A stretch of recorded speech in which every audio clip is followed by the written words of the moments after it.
Herzlich willkommen, liebe Deutschlernende. Welcome back to our German language learning journey.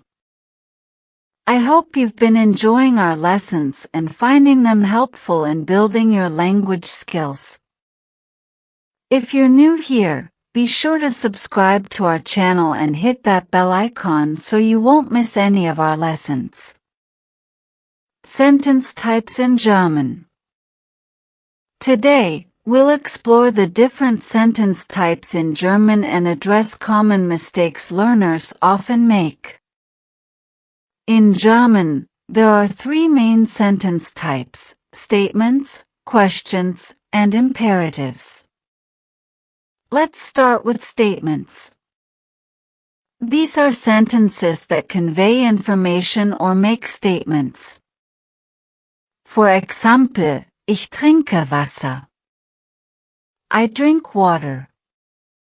Questions, as we've learned, have a different word order with the verb coming before the subject. For example, trinkst du Wasser? Are you drinking water? Imperatives are used for giving commands or instructions. For example, trink Wasser. Drink water. Common mistakes.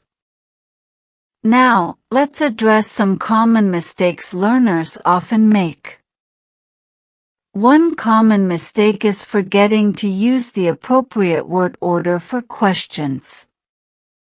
Remember that in questions, the verb comes before the subject. Another mistake is mixing up word order in statements. Make sure to use the standard subject-verb-object order in statements. Misusing word order for imperatives can also be a mistake. Imperatives should have the verb first, followed by the subject. Interactive practice. It's time for some interactive practice. I encourage you to create sentences of each type: statements, questions, and imperatives. Vielen Dank for joining us in part 3 of our series. We appreciate your dedication to learning German, and we look forward to seeing you in our next lesson, where we'll explore more aspects of the German language. Bis bald!